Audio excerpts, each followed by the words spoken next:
ভাবে কারুর হাত ভেঙে গেছে ভালো হয়ে যাবে, কেউ অ্যাক্সিডেন্টে মারা গেছে ভালো হয়ে যাবে, এরকম ভাবে কবরবাসী কবর থেকে উঠতে যাবে, এরকম ভাবে চিৎকার করে কাঁদবে, এ আমার পাড়া প্রতিবেশীরা তুমি আমায় কোথায় রেখে দিয়ে চলে গেলে, আমি এখন কোথায় আছি, এত অন্ধকার, কবরটা এত অন্ধকার হবে, দুনিয়ায় কারেন্ট চলে গেলে হঠাৎ আমাদের চোখটা অন্ধকার হয়ে যায়, তবুই তো দুনিয়ায় তারার আলো চাঁদের আলো।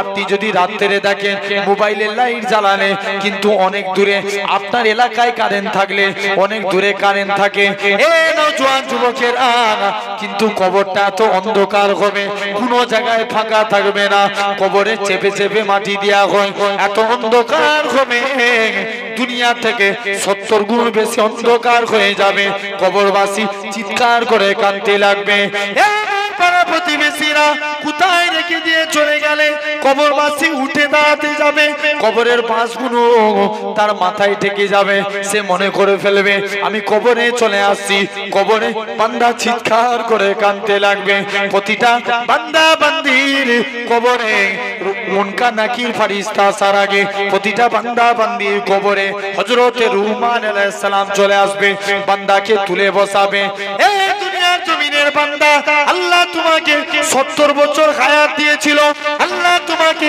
30 বছর হায়াত দিয়েছিল, আল্লাহ তোমাকে 50 বছর হায়াত দিয়েছিল, তুমি তোমার যৌবন হালতটাকে যুবক বয়সটাকে কোন কাজে ব্যয় করেছো, খাতা কলমে লিখো। হযরতে রুহমান আলাইহিস সালাম প্রতিটা বান্দা বান্দি বলবে, কাফনের টুকরা মুখের দিক থেকে এক টুকরা কাফনের টুকরা ছিঁড়ে বলবে, এই কাফনের টুকরাটা হবে তোমার জন্য খাতা, সাদা তাবুলটা হবে তোমার জন্য কলম, মুখের থুতুটা হবে তোমার জন্য কালি।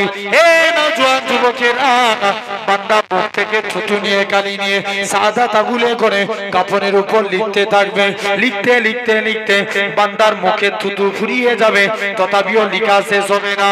এই নওজোয়ান যুবকেরা তুমি আমি কি বলে রেখায় পাবো, এরকম ভাবে হযরতে রুহমান আলাইহিস সালাম প্রতিটা বান্দা বান্দির ওই কাফনের টুকরাটা গলায় ঝুলিয়ে দিয়ে চলে যাবে, কাল কিয়ামতের ময়দানে আপনার আমার এটা আমলনামা হয়ে যাবে, যারা নেকির কাজ করবে এদের তো কোনো বেলা নাই, যারা অন্যায় করবে আল্লাহ আফসোস করে বলবে, ও আমার বান্দারে তোদেরকে হেদায়েতের পথে আনার জন্য আমি আল্লাহ পাক যুগে যুগে কত আমার নবী রাসূল পাঠিয়েছি, তোদেরকে হেদায়েতের পথে আনার জন্য আমি আল্লাহ পাক আমার কত আউলিয়া বান্দাদের তৈরি করেছি, তারপরেও তোরা এত অন্যায় করেছিস, দুনিয়ার জমিনে বান্দা ভেবেছে দুনিয়ার জমিনে মিথ্যা কথা বলে পার হয়ে গেছি, আল্লাহর কাছে মিথ্যা কথা বলে পার হওয়া যাবে কি? যাবে না। আল্লাহ নামাজ পড়েছিলাম তোমার ফারিস্তারা লিখে নে, রোজা রেখেছি তোমার ফারিস্তারা লিখে নে। এ নওজোয়ান যুবকেরা তুমি আমি কি বলে রেখায় পাবো, আপনার আমার হাত সাক্ষী দিবে আল্লাহ পাক এই হাত দিয়ে আপনার বান্দাটা মানুষের উপরে জুলুম করেছে, আল্লাহ মানুষের সাহায্য করে না, আপনার আমার কান সাক্ষী দিবে আল্লাহ পাক এই কান দিয়ে আপনার বান্দাটা কোনোদিনই পাক পবিত্র কালামুল্লাহ শরীফ শুনে না, কান দিয়ে হাদিসের কথা শুনে না, সাহাবাদের কথা শুনে না, ওলিদের কথা শুনে না, এরকম ভাবে কান দিয়ে বান্দা গান বাজনা শুনে শুনে কাটিয়েছে। হে নওজোয়ান যুবকেরা তোমার আমার মুখ সাক্ষী দিবে আল্লাহ পাক এই মুখ দিয়ে কোনোদিনই বান্দাটা কুরআন পড়ে না, এই মুখ দিয়ে বান্দাটা কিরকম ভাবে মানুষের অন্তরে দুঃখ দিয়েছে, গালিগালাজ করেছে, আপনার আমার পা সাক্ষী দিবে আল্লাহ পাক এই পা দিয়ে বান্দাটা মাদ্রাসার দিকে যায় না, মসজিদের দিকে যায় না, দ্বীনি মাহফিলে গিয়ে বসে না। এই যুবকেরা আমার আল্লাহ জানাবে, ও আমার ফেরেশতারা চলে যাও চলে যাও, আমার বান্দাটাকে জাহান্নামী করে দাও, বান্দাটাকে জাহান্নামের দিকে নিয়ে যাবে, বান্দাটা ঝরঝর করে কাঁদবে আল্লাহ পাক আমার এই মাংসপিণ্ড শরীরে আযাবে জাহান্নামের কষ্ট আল্লাহ আমি সহ্য করতে পারবো না, আল্লাহ তুমি আমাকে হেফাজত করো। এই যুবকেরা আল্লাহ আল্লাহর ফেরেশতারা বান্দাকে টেনে টেনে টেনে জাহান্নামের দিকে নিয়ে যাবে। বান্দা কারা চিৎকার করে কাঁদবে, আল্লাহ পাকের ফেরেশতারা একটুখানি সময় দাও, আল্লাহর সঙ্গে দুটো কথা বলে আসি। বান্দারা ফেরেশতারা বান্দাকে সময় দিবে, বান্দাটা কেঁদে কেঁদে আল্লাহর কাছে চলে যাবে। আল্লাহ পাক দুনিয়ার জমিনে অন্যায় করেছি ঠিকই কথা, ভুল করেছি ঠিকই কথা, তবে নাকি আপনি কুরআন পাকে ইরশাদ করেছেন ওমাইয়া তাকাল আলাল্লাহে ফাহুয়া হাসবু, যে বান্দা নাকি আল্লাহ আপনার উপরে ভরসা করে আপনি তার জন্য যথেষ্ট হয়ে যান। ও আলামিন আল্লাহ, আমি আপনার গুনাহগার বান্দা, আমি আপনার পাপী বান্দা, আপনার উপরে ভরসা করে রইলাম। আমার আল্লাহ জানাবে সাত্তাকতা আপনি আমার বান্দা সত্য কথা বলেছে। আমার ফেরেশতারা চলে যাও চলে যাও, আমি আল্লাহ জানিয়ে দিলাম আমার বান্দার উপরে আমি আল্লাহ খুশি হয়ে গিয়েছি, আমার বান্দার উপরে আমি আল্লাহ রাজি হয়ে গিয়েছি। ও আমার ফেরেশতারা চলে যাও চলে যাও, আমি আল্লাহ আমার বান্দাটার জীবনের গুনাহটাকে ক্ষমা করে দিয়ে আমি আল্লাহ তাকে আমার রহমতের দয়ার জান্নাত দিয়ে দিলাম। আরো জোরে হয় না, জান্নাত দিয়ে দিলাম। এমনও বান্দা আছে, এই শুনছো, এমনও বান্দা আছে কিয়ামতের দিনে পূর্বের সমস্ত নবীর উম্মতের চেহারা কালো হয়ে যাবে। কি হবে? কালো হবে। তাদের হাতে আগুনের বেরি পড়াবে, গলায় শিকল দেয়া থাকবে, পায়ে চেন, কিন্তু আমার আপনার নবীর উম্মতের চেহারা কালো হবে না, তাদের গলায় শিকল পড়াবে না, পায়ে চেন দিবে না। মালিক ফেরেশতা জিজ্ঞেস করবে আল্লাহ এরা কারা?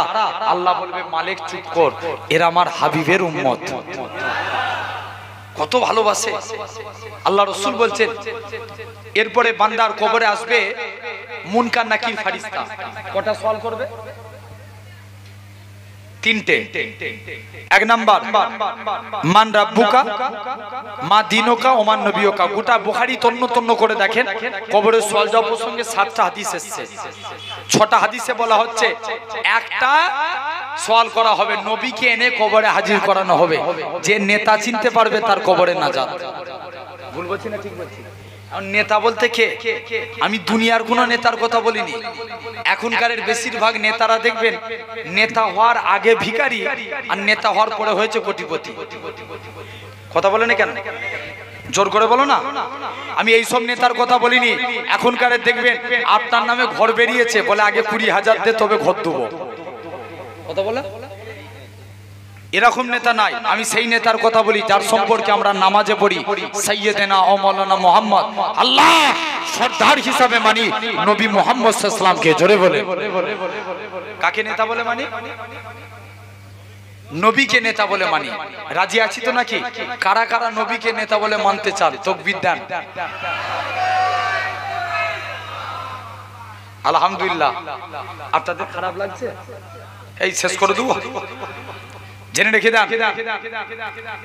তাহলে কবরে একটা হাদিস এসেছে, 3টে সওয়াল করা হবে। মান রাব্বুকা, কেন এই প্রশ্ন করা হয়?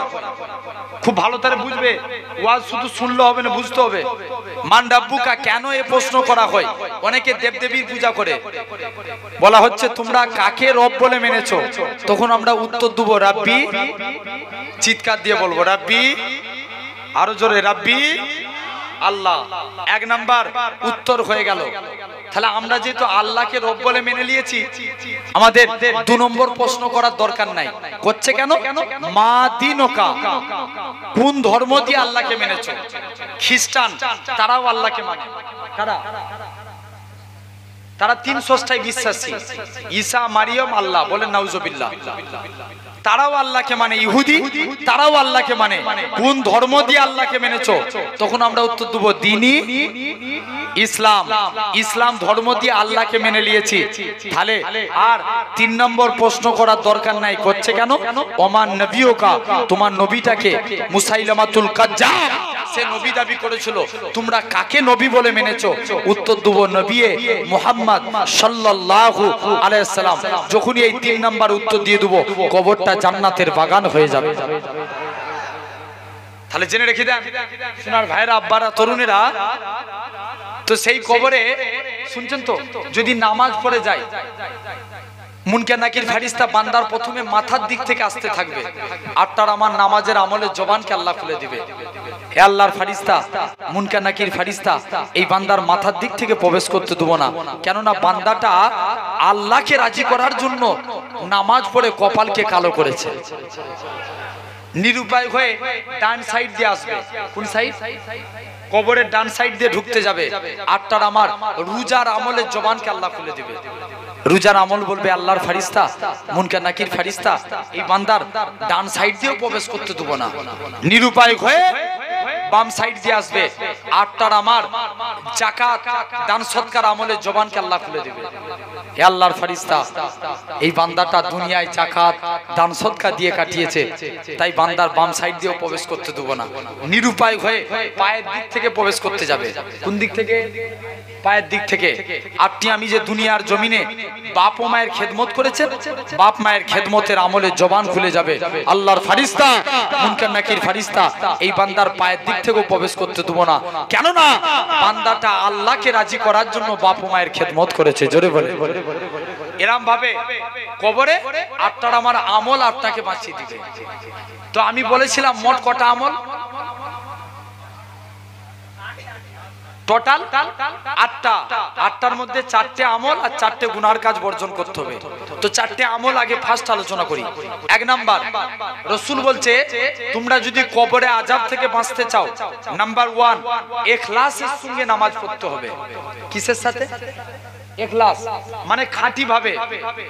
দেখবেন এখন আমরা শুনছো, আমরা এখন অনেকে নামাজে দাঁড়াই, দেখবেন আমাদের সমাজে কিছু স্বামী ভক্ত স্ত্রী আছে। কি ভক্ত? স্বামী ভক্ত। বলছে না, স্বামীর নাম লিয়া যাবে না, আদব করেছে ভালো কথা। এখন মনে করেন এক স্বামীর নাম রহমতুল্লাহ। কি নাম বললাম? কথা বলবে তো তোমরা? নাম কি? রহমতুল্লাহ। আর স্ত্রী নামাজ পড়তে বসেছে, বলছে সালাম তো ফিরাতে হবে, বলছে স্বামীর নাম লুবো? মাথা খারাপ, স্বামীর নাম লিয়া যাবে না। সালাম ফিরাচ্ছে, আসসালামু আলাইকুম সাদিয়া রাব্বা। নামাজ হবে? জোরে বলো না। কোনদিন হবে না। বলছে তবুই রহমতুল্লাহ স্বামীর নাম বলবো না। দেখবেন রমজান মাসে বেশিরভাগ হয় এইগুলো। তারাবির নামাজ করাঘাত করে পড়ে 20 রাকাত, অনেকক্ষণ ধরে তারাবির নামাজ পড়ছে, বিরক্ত হয়ে গেছে। এখন গরমকাল, মানে এখন তো রমজান মাস কি কাল? গরমকাল। এখন হঠাৎ করে কারেন্ট চলে গেছে, ও তারাবির নামাজ পড়তে পড়তে বলে উঠল হাইজা কারেন্ট চলে গেছে। নামাজ হবে? তাহলে আমরা খাঁটি ভাবে নামাজ পড়বো। এক সাহাবী রাসূলুল্লাহর দরবারে চলে গেলেন। নবীর দরবারে যে চুপ করে বসে আছে, নবী যুবকের দিকে তাকিয়ে মুচকে মুচকে হাসতে লাগলেন। জোরে বলবে না। হাসি দেখে যুবক বাড়ি চলে এসেছে। কাজ করতে যাই, মনে পড়ে রাসূলুল্লাহর মুচকি হাসি। জোরে বলো। ঘুমাতে যাই, মনে পড়ে রাসূলুল্লাহর মুচকি হাসি। দেখবেন আমরাও যখন কারুর প্রতি কারুর ক্রাশ হয়, কেউ কারুর প্রতি ক্রাশ হয়, দেখবেন ঘুমাতে গেলে শুধু তার কথা মনে পড়ে। বাস্তব। তো সাহাবী নামাজ ঘুমাতে যাই নবীর কথা, কাজ করতে যাই নবীর কথা, বলছে যাই নবীর দরবারে চলে যাই। মুসলমান ঘরে ছেলে মেয়েরা, বাবা তরুণেরা, হে নবীর প্রেমিকেরা, যুবক ছেলেখানা আল্লাহ নবীর হুজরা মুবারকে চলে গেলেন। ইয়া রাসূলুল্লাহ হাবিবাল্লাহ, হুজুর আমি যখন কাজ করতে যাই মনে পড়ে যায় আপনার মুচকি আসি, এ হযরতে মুহাম্মদ সাল্লাল্লাহু আলাইহি সাল্লাম। হুজুর আমি যখন কাজ করতে যাই মনে পড়ে যায় আপনার মুচকি আসি। হুজুর আমি যখন ঘুমাতে যাই মনে পড়ে যায় আপনার মুচকি আসি। হুজুর আমি কাজ করতে পারি না, হুজুর আমি ঘুমাতে পারি না, বারে বারে আপনার নূর চাঁদ মুখখানা দেখতে মন চায়। ও যুবকেরা, আল্লাহ নবী কি জানিয়েছিলেন? ও বাবার সাহাবীরা, তুমি কি চাও বলো? ইয়া রাসূলুল্লাহ হাবিবাল্লাহ, হুজুর আপনার হাতখানা বাড়িয়ে দেন। আজকে দিনে আমি যুবক ঈমানে কালেমা পড়ে মুসলমান হয়ে গেলাম। হুজুর মুসলমান হলাম, আমার একটা শর্ত। কি শর্ত? বলছে হুজুর আমি মুসলমান হব, আমি নামাজ পড়ব। কি করবেন? জোরে বলো। নামাজ পড়বেন। মুসলমান বলা যাবে? যাবে যাবে না সাহাবী চলে এসেছে নবীর দরবারে আল্লাহ নবী এরকম ভাবে আস্তে আস্তে করে নবীর দরবারে এসে হাজির আল্লাহ নবী বলছে কি ব্যাপার বলছে হুজুর বিয়াদবি মাফ করেন আবার সব বন্ধুরা নামাজ পড়ছে দেখে নবীর দরবারে চলে গেছে হুজুর আমি নামাজ পড়বনি বলেছিলাম না তবে কথা দিলাম হুজুর আজকের দিন আমি নামাজ পড়বো আমি উজু করব না ভাই আগে উজু না আগে নামাজ খাওয়া আগে না নামাজ আগে ঠিক করে বলো পেটে যদি খিদে থাকে মন কোন দিকে থাকবে খাওয়ার দিকে আগে খাও নামাজ পড়ো হ্যাঁ ওয়াক্ত চলে যাচ্ছে তখন নামাজ আগে ধৈর্য আগে না নামাজ আগে ধৈর্য আগে সবর না থাকলে নামাজ হবে তো সাহাবী যে বলছে হুজুর আগে আমি নামাজ পড়বো কিন্তু উজু করবো না দেখেন এক সাহাবী চলে গেলেন তাহলে আগে বুঝতে হবে এক সাহাবী হযরতে আলী হুজুর চলে গেলেন নবী বলছে যা তো যা মন চাই তুই করবি যা একদিন বিনা উজুতে মসজিদের দিকে চলে গেছে নামাজ পড়তে নামাজ হবে চলে গেলেন সাহাবী মসজিদের দিকে মুসলমান করে ছেলে মেয়েরা বাবা তরুণেরা এ নবী প্রেমিকেরা যুবক ছেলেখানা আল্লাহ নবীর হুজরা মুবারকে চলে যায় যে দেখে নাকি মসজিদের দিকে যায় যে দেখে আল্লাহ নবী সাহাবী হযরতে শেরে আলী রাদিয়াল্লাহু তাআলা আনহু হুজুর আমার মসজিদে দাঁড়িয়ে দাঁড়িয়ে উজু করে উজু করার নিয়ম হচ্ছে দুই হাতের কোণী পর্যন্ত দৌত করা হযরতে আলী বগলের নিচু থেকে হাত দৌত করে পা ধোয়ার নিয়ম হচ্ছে দুই পায়ের ঘাট পর্যন্ত দৌত করা হযরতে আলী হাঁটুর নিচু থেকে পা দৌত করে যুবক ছেলেখানা বলে হে রাসূলুল্লাহ জামাতা এ হযরতে আলী তুমি কেন এত বেশি বেশি করে উজু করো হযরতে আলী বলে ওগো বাবা যুবক ও বাবা যুবক শুনে কি দাও আল্লাহ নবীর মুখ থেকে শুনেছি আল্লাহ নবী বলেছেন যে প্রকৃত উজুদার হবে উজুর পানি শরীরের যেই যেই জায়গায় ঠেকবে কাল কিয়ামতের ময়দানে তার শরীরের ওই জায়গা থেকে নূর চমকাতে থাকবে কি চমকাবে সাহাবী দৌড়ে দৌড়ে নবীর কাছে যে হাজির হুজুর আমি নামাজ পড়বনি বলেছিলাম না তবে কথা দিচ্ছি হুজুর নামাজ পড়বো বাট আমি হুজুর আজকের দিনে কথা দিলাম 5 বার গোসল করে উজু করে নামাজ পড়ব কবার 5 বার তাহলে এক নাম্বার আমরা ইখলাসের সঙ্গে নামাজ পড়ব যদি নামাজ পড়তে পারি রিজিকের মালিককে চিৎকার দিয়ে বলো আল্লাহ আল্লাহ তোমার রুজির জিম্মাদার হয়ে যাবেন হাবিব আজমি রাহমাতুল্লাহ আলাইহি হুজুরের স্ত্রী খুব কড়া মিজাজের ছিল স্ত্রী বলে হ্যাঁ গো স্বামী তুমি কোন মালিকের কাজ করো এই মালিক চেঞ্জ করো অন্য মালিক ধরো স্ত্রী বলছে স্বামী সবর কর আমার মালিক যেদিন দিবে না ছপ্পর ফাড়কে দিবে জোরে বলো না বলছে রোজই তো বলছো তোমার মালিক দিবে দিবে দিবেটা কবে আই টাকা না নিয়ে ঘর ঢুকলে ঘরই ঢুকতে দেবো নি কে বলছে হাবিব আজমি স্ত্রী বলছে আই টাকা না নিয়ে ঘর ঢুকলে ঘরই ঢুকতে দেবনি হুজুর কাজ করতেন জঙ্গলে বসে বসে সারা দিন রাত আল্লাহকে সিজদা দিতেন কোনদিন আল্লাহর কাছে হাত পাতে নেই একদিন হাত পেতেছে আল্লাহ তুমি আমার মনে আসা আল্লাহ তুমি আমার কিছু রুজির জিম্মাদার হয়ে যাও আল্লাহ কিছু রুজি পাঠিয়ে দাও কার কাছে চাইছে সাহায্য আল্লাহর কাছে হাবিব আজমি হাত তুললেন হুজুরের হাতে কোনো টাকা এলো না মনটা বড় খারাপ আল্লাহ আবার স্ত্রীর কাছে যাব ঝগড়া হবে চলে গেলেন বাড়ির মধ্যে চলে গেলেন আল্লাহ পাকের ওলি হযরত হাবিব আজমি রাহমাতুল্লাহ আলাইহি হুজুর আমার বাড়ির দিকে চলে গেলেন হুজুরের লক্ষ্য পড়ে গেল হুজুরের বাড়িতে মেহমানদারি হয় হযরত হাবিব আজমি চিন্তার মধ্যে পড়ে যায় আল্লাহ পাক আমি ভুল করে কি কার বাড়িতে এসেছি হযরত হাবিব আজমি স্ত্রী কাছে চলে গেলেন ও আমার স্ত্রী তুমি কোথা থেকে পাও স্ত্রী বলে ও আমার স্বামী তুমি যে মালিকের কাজ করো তোমার মালিকটা কি নয় তোমার মালিকটা বড় দয়ালু দুইটা লোক পাঠিয়েছিল চাল ডাল আটা দিয়ে বলে গেছে হাবিব আজমিকে বলে দিবে সে যেন তার মালিকের আরো বেশি বেশি করে কাজ করে তার মালিকটা কি নয় দু হাত ভরে দিয়ে যাবে ও যুবক যুবকেরা আল্লাহ পাক বলি হযরতে হাবিব আজমি বলে ও আমার স্ত্রী শুনে রেখে দাও আমি যে মালিকের কাজ করি আমার মালিকটা দুনিয়ার কোনো মালিক নয় আমার প্রভুটা দুনিয়ার কোনো প্রভু নয় আমার মালিক হলো তামাম মালিকের মালিক রাজাধিরাজ আমার আল্লাহ পাক আমি আমার আল্লাহর হুকুম মানি আল্লাহ রুজি পাঠাই তাহলে এক নাম্বার কবরে আযাব থেকে বাঁচতে গেলে কি পড়বো ইখলাসের সঙ্গে নামাজ দুই নাম্বার আমরা খাঁটি ভাবে দান করব বলি ইনশাআল্লাহ দেখবেন অনেকে আছে দান করে ফেসবুকে পোস্ট করে আছে না নাই বলে ভাই আমি মাদ্রাসার জন্য 5000 টাকা দান করেছি সবাই আমার জন্য দোয়া করবেন কেমন আছে না তাহলে জেনে রাখি দেন এটা হলো দুই নম্বর আমরা ইখলাসের সঙ্গে দান করব আল্লাহ তার দানকে কবুল করে নেবে জোরে বলে তিন নাম্বার কবরে আযাব থেকে বাঁচতে গেলে পিতামাতার খেদমত করতে হবে কার পিতামাতা তবে এখানে প্রতিটা মা বাপ বসে আছেন সন্তানরা মা বাপের হক মানবে কিন্তু মা বাপের হক মানার আগে প্রতিটা মা বাপকে আগে সন্তানের হক মানতে হবে যদি বলেন কেন হযরতে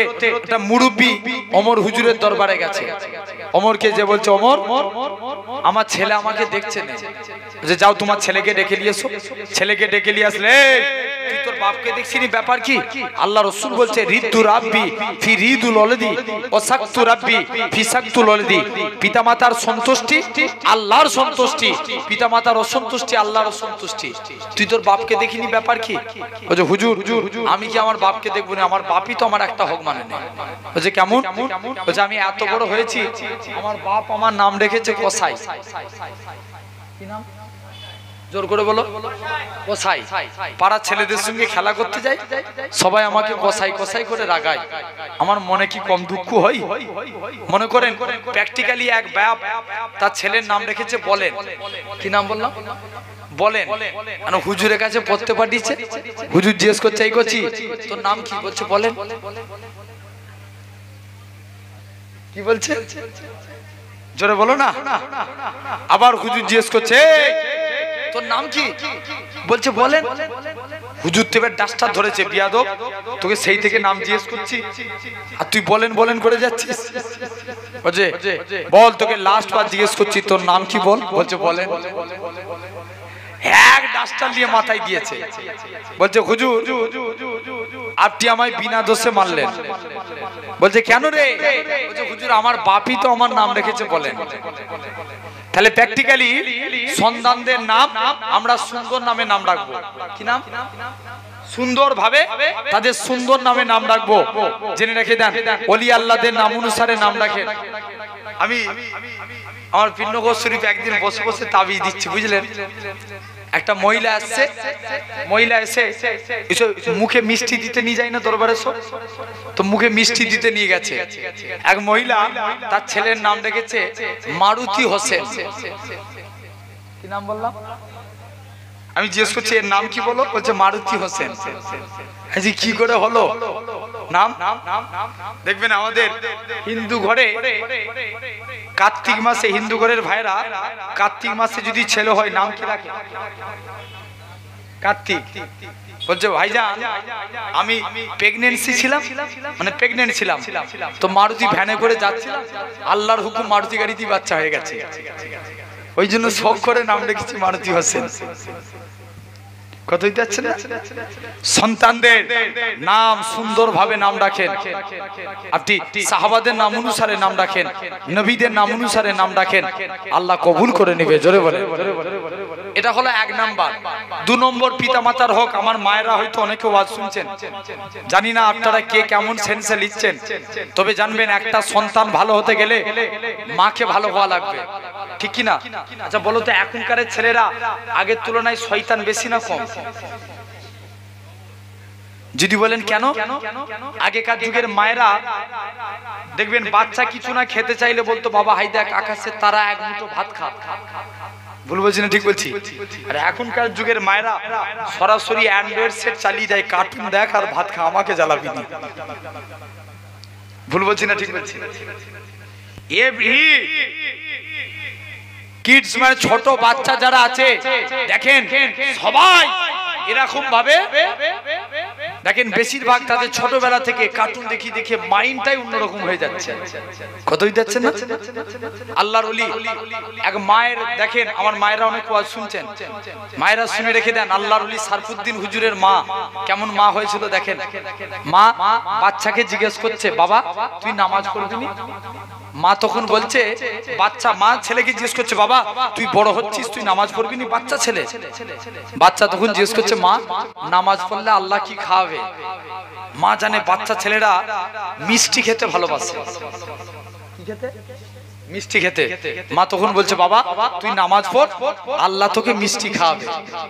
যখনই এই কথা বলেছে তৎক্ষণাৎ কি করেছে ছেলে বলছে, ঠিক আছে মা আমি নামাজ পড়বো। খুব মনোযোগ দিয়ে শুনেন। ছেলে চলে গেল, নামাজে দাঁড়িয়ে গেল। মা মনে মনে নিয়ত করছে, আল্লাহ আমি যদি আমার ছেলেকে কোনো মিষ্টি না দিতে পারি, একে জীবনে নামাজ পড়ানো ধরাতে পারবো না। তাই যে হুজুর সিজদায় চলে গেলেন, মা এক পেয়ালা চিনি নিয়ে হুজুরের সামনে রেখে দিলেন। আল্লাহর ওলি ফরিদউদ্দিন রাহমাতুল্লাহ আলাইহি নামাজ থেকে সালাম ফিরিয়ে দেখে সামনে এক পেয়ালা চিনি, নুকিয়ে চিনিটা খেয়ে নিয়ে মায়ের কাছে গেছে, মা আমার নামাজ পড়া দেখে খুশি হয়ে আমার আল্লাহ চিনি পাঠিয়েছে, মা আমি কথা দিলাম কোনোদিন আমি নামাজ ছাড়বো না। এখন অনেক দিন দেখে মা দেখে যে ছেলের নামাজের প্রতি মহব্বত বেড়ে গেছে, মা চিনি দেওয়া বন্ধ করে দিয়েছে। মা একদিন জিজ্ঞেস করছে, বাবা তুমি কি আজ চিনি খেতে পাচ্ছ?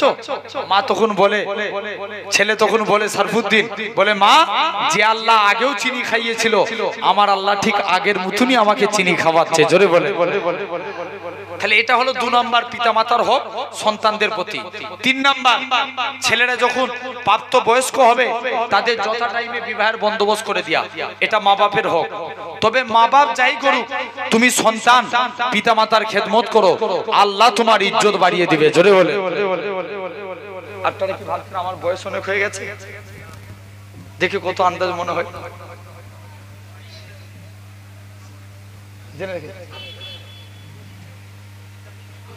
জেনে রেখে দেন আমার ভাইরা, 27 বছর পড়বে, কথা বুঝতে পারছেন? এখনো পড়ে নে, পড়বে 26+। জেনে রেখে দেন।